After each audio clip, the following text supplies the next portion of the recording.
Hi friends, welcome back to our channel Aravinda Swathi. Please ఎక్కడ skip చేయకుండా video మొత్తం ఫుల్గా చూడండి. లైక్ చేయండి, షేర్ చేయండి, సబ్స్క్రైబ్ కూడా చేసుకోండి.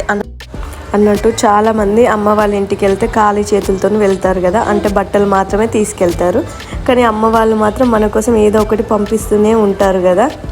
మా అమ్మకి ప్రతిసారి చెప్తూనే ఉంటా, అమ్మ ఏం కొనకు నా కోసం అని చెప్పేసి. అయినా కూడా మా అమ్మ అస్సలు వినదు. మేము హైదరాబాద్లో ఉంటాం కాబట్టి కొనుక్కుంటాలే అమ్మ, షాప్లో లేకపోతే డీమార్ట్కి వెళ్ళినప్పుడు కొనుక్కుంటా అన్న కూడా మా అమ్మ వినదు. విలేజ్లో కదా కొంచెం తక్కువ కాస్ట్కే వస్తాయి అని చెప్పేసి అమ్మ అన్నీ కొని పెడుతుంది మా కోసం. నేను ఎంత చెప్పినా అస్సలు వినదు. మా బావ కూడా వద్దు అని చెప్తాడు, అయినా కూడా మా అమ్మ వినదు. ఏదో ఒకటి పంపిస్తూనే ఉంటుంది. అమ్మ మాకేం చెలకలు భూములు అనేటివి ఏం లేవు. అమ్మ కూడా కొనాల్సిందే తప్పదు, కానీ తక్కువ కాస్ట్కి వస్తుంది కదా, అందుకే కొంటుంది. నిజంగా అందరు అమ్మలు చాలా గ్రేట్ అనే చెప్పుకోవచ్చు. అందులో మా అమ్మ మాత్రం మా నాన్న లేకున్నా కూడా చిన్నప్పటి నుంచి మమ్మల్ని మంచిగా చదివిపించి, మేము జాబ్ చేసేంతవరకు చదివిపించింది మా మమ్మీ. మమ్మల్ని అంత బాగా చూసుకుంది. మా నాన్న లేడు అన్న ఫీలింగ్ కూడా మాకు ఎప్పుడూ రాలేదు. తను అంత కష్టపడి కూడా మమ్మల్ని అంత బాగా చూసుకుంది. 2 ఆడపిల్లల పెళ్ళిళ్ళు కూడా చేసింది మా అమ్మ. కానీ కొంతమంది అమ్మలు మాత్రం ఉంటారు, 1000ల్లో 1-2. ఎలా అంటే చిన్నప్పుడు మేము చదివిపించినాం, మేము అవి కొనిచ్చాం, మేము ఇవి కొనిచ్చాం, మేము పెళ్ళి చేసాం, మీకు హాస్పిటల్ పెట్టినాం, అవన్నీ చెప్పి పెళ్ళైన తర్వాత వడ్డీతో సహా తీసుకునే అమ్మలు కూడా ఉన్నారు ఈ ప్రపంచంలో. కానీ మా మమ్మీ మాత్రం అస్సలు అలా కాదు. ఇప్పటి వరకు మాకేమైనా ఇవ్వడమే తప్ప ఆమె రిటర్న్ తీసుకోవడం అస్సలే లేదు. ఎందుకో తెలియదు. మేము అదృష్టంగా ఫీల్ అవుతాను మా అమ్మ కడుపులో పుట్టడం మాత్రం. నిజం చెప్తున్నా, మళ్ళీ అంటూ ఒక జన్మ ఉన్నదనుకోండి, నాకు మాత్రం మా అమ్మ నా కడుపులో పుట్టాలని మొక్కుకుంటున్నా. ఎందుకంటే అమ్మ రుణాన్ని ఎలా తీర్చుకోవాలో కూడా నాకైతే అస్సలే అర్థం కావట్లేదు. మా అమ్మ నన్ను అంత బాగా చూసుకుంది, నన్నే కాదు మా అక్కను కూడా చాలా బాగా చూసుకుంది. కానీ అమ్మతో పాటు నేను కూడా చాలా కష్టపడ్డాను. చాలా అంటే చాలా చెప్పలేనంత కష్టపడ్డాను. అమ్మతో పనికి కూడా వెళ్ళేదాన్ని, నేను పనికి వెళ్ళేదాన్ని, 100 రోజుల పనికి వెళ్ళేదాన్ని, పత్తేర పోయేదాన్ని, చాలా కష్టపడ్డా. ఇలా చెప్పుకుంటూ పోవాలి కానీ చాలా ఉన్నాయి నా లైఫ్లో.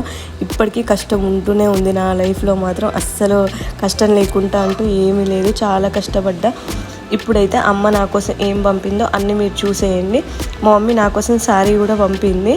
శారీ బాగుంది. అమ్మ ఏంటంటే చిన్న బిజినెస్ ఉంది అమ్మకు, షాప్ ఏం కాదు, ఇంట్లోనే కొంచెం తక్కువ కాస్ట్లో తెచ్చి అమ్ముతుంది శారీస్. అయితే షాప్ పెట్టుకోవాలని ఒకటి ఉంది అమ్మకు. చూడాలి, షాప్ పెట్టాలి అని అనుకుంటున్నాం మేము కూడా. ముందు చూడాలి ఏమవుతుందో. ఇప్పుడైతే ప్రస్తుతానికి ఇంట్లోనే కొన్ని తెచ్చి అమ్ముతుంది అమ్మ. ఈ ఆనియన్స్ పంపింది. ఆనియన్స్ కూడా వద్దు అమ్మ, నేను తీసుకుంటా అన్న కూడా అస్సలు ఒక్కదు. తన వల్ల అయ్యేటి అన్నీ నాకు మ్యాక్సిమం పంపుతూనే ఉంటుంది. నా గురించి బాగా ఆలోచిస్తుంది అని అంటే మా అమ్మ ఒక్కతే అని చెప్పుకోవచ్చు. ఎందుకంటే నా పరిస్థితి ఎలా ఉంది, నా సిచ్యువేషన్ ఎలా ఉందో ప్రతి ఒక్కటి అమ్మకు తెలుసు.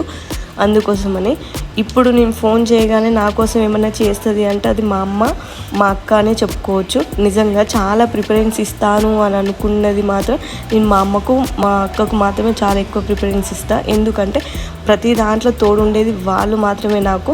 మరి అక్క మీ బావ కాదా అంటే ఫస్ట్ నాకు సపోర్ట్ చేసేది మా అక్క, మా అమ్మ.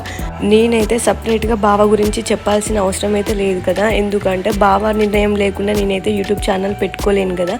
ఎడిటింగ్ ఇట్లా అన్నీ చేసేది బావనే చేస్తాడు, నేనైతే కాదు. అమ్మ నా కోసం అయితే బియ్యం కూడా పంపింది. అక్క అదేంటి బియ్యం కూడా అమ్మనే పంపుద్దా అని అంటే అవును, మా అమ్మనే పంపుద్ది. ఇప్పుడైతే ఒక 15 kgs అయితే పంపింది. అవి వండుకొని చూడండి బాగున్నాయి అని అంటే ఇంకా కొని పంపుతా అని చెప్పింది. ట్రాన్స్పోర్ట్లో వేస్తుంది అన్నట్టు అమ్మ. అంతే, ఇవన్నీ మా మమ్మీ పంపింది ఇంటి దగ్గర నుంచి. వచ్చేటప్పుడు మాత్రం నాకైతే చుక్కలు కనిపించినాయి ఇవన్నీ పట్టుకొని రావడానికి. ఎందుకంటే బావ రాలేదు, జున్ను, చుట్కీ, నేను మేము ముగ్గురమే వెళ్ళాము. మేమే వచ్చాము. వచ్చేటప్పుడు కూడా బస్సులో ఫ్రీ బస్ ఎక్కాను నేనైతే. ఇది సెకండ్ టైము ఫ్రీ బస్సులో రావడము వెళ్ళడము. చాలా ఇబ్బంది అయింది. కాకపోతే ఫ్రీ బస్సు, చాలా జనాలు కూడా ఉన్నారు దాంట్లో. ఇక్కడికి రాగానే బావ అయితే రిసీవ్ చేసుకున్నాడు. ఓకే ఫ్రెండ్స్, ప్లీజ్ సపోర్ట్ చేయండి, సబ్స్క్రైబ్ చేసుకోండి, లింక్ని అందరికీ షేర్ చేయండి.